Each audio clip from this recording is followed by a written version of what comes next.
Dagg. We are about to move to Fort Bragg. We've been here at JBLM for 5 years, and we wanted to talk a little bit about our lessons learned in the past 5 years. Overall, I think we've learned what our ministry as a family looks like and what we want to keep doing regardless of where we are or what ministry we're part of. And then I would also call this time of life resource poor but talent rich. Doug Cody used that once, and I appreciated it because it's talking about resources of time poor, and hopefully life experience. I appreciated it because it gave me hope that even though we're super busy, a lot of competing requirements, as everybody does, but we could still contribute to the kingdom. Just it looks a little different. So this 5 years, just some background, a couple deployments, a couple different busy jobs, a new house, remodeling, 4 kids. There was a lot going on. So the first thing we learned, like I kind of mentioned, like our convictions hardening about discipleship. It's just we decided this is something we want to do. It's how we want to labor, even though at some point we're going to move away from some posts with Navigators. Like there will be a time when we're not just surrounded by an awesome Navigators community, but we still want to disciple and labor, and that's because I've seen a lot of growth in myself through this, just maturing, I think, through the discipleship process and in others around us and through our family as well. Also, I think that's what Jesus did, and therefore I need to do it. Second thing, a witnessing model. In this period of life, I would say it's been sowing seeds and life on life. At work, especially, just sowing seeds whenever I got the chance, and I'd say 99% of those seeds are like either got eaten on the hard soil or choked by thorns like the next day. Some of them may have landed on good soil, maybe. I don't know. I don't know if I ever will know, but that's okay. It's about being faithful to what Jesus wants us to do, and He told us to witness, and I think sowing seeds is the way to do it, and it's just what kind of worked out in the workplace. For life on life, I think before my motto was more just I'm going to witness because I have to do it.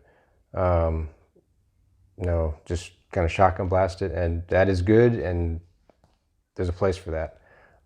But a verse for life on life that I thought really just kind of is the ideal of it that I'm striving for is 1 Thessalonians 2:8. It says, so we cared for you because we loved you so much. We are delighted to share with you not only the gospel of God, but our lives as well.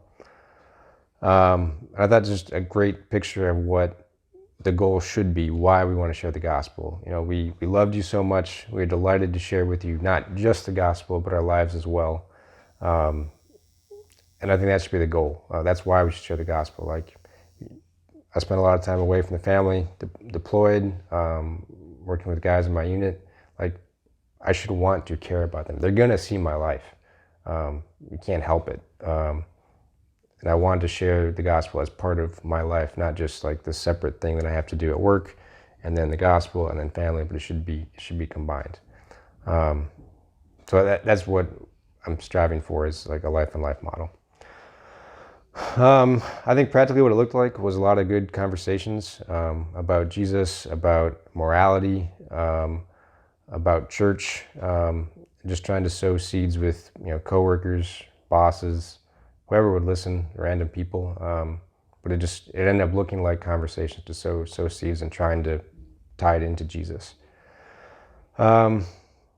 Other thing we saw, just the community caring for us. I think Heidi mentioned this, but T-ball, remodeling our house, like the community really just spent a lot of time pouring into my family when I was gone, and then when I was here as well with the house, and we really appreciated it, and it made our lives a lot easier, and just it was a good example of just the body of Christ coming to help us, even though I didn't want to admit we needed help, to be honest, but like it was just a huge blessing for us. Third, kind of a personal revelation, I guess. Like God's refining process is super slow.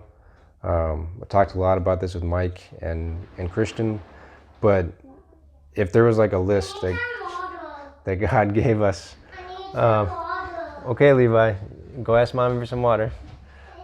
Good job.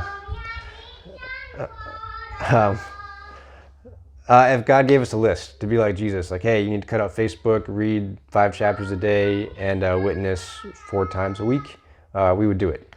We would do it and be like, all right, God, I did those 1, 2, and 3 things. Like, make me like Jesus.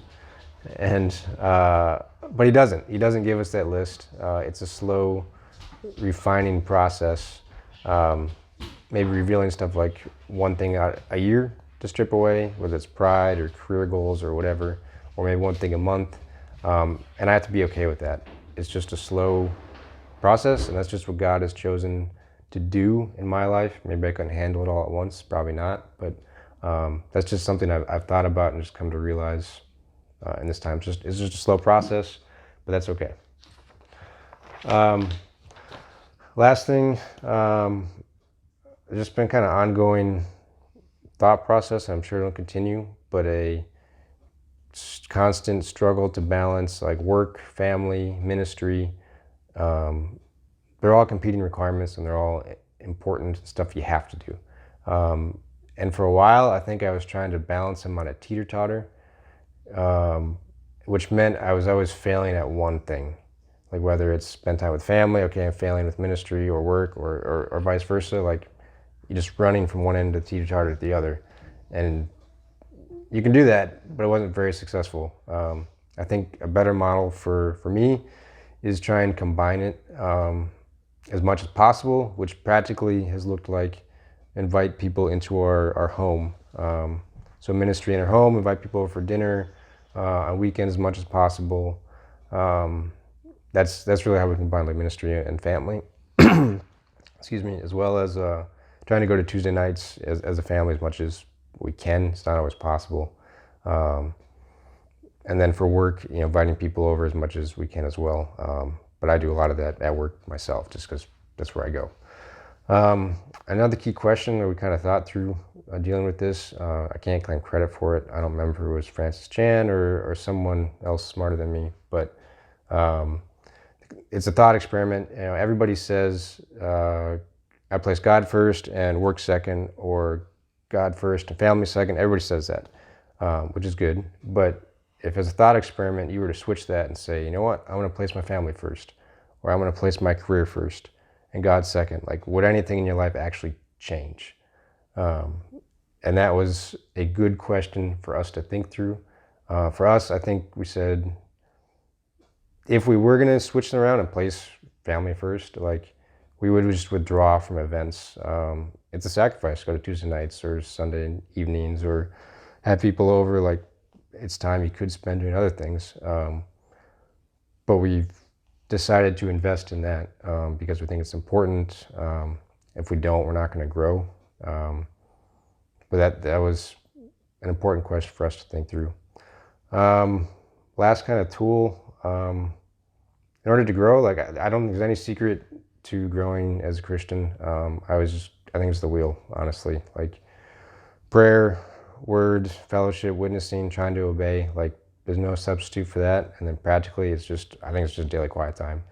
At least that's the goal. Like I think there is no way I will grow or mature as a Christian if I'm not at least attempting to daily read in the Word and do the other things of the wheel. I don't think there's any way I can grow if I don't do that. So I always try and encourage people to do it.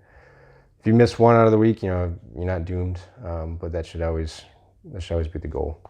So summary, I think this time we've been here, we learned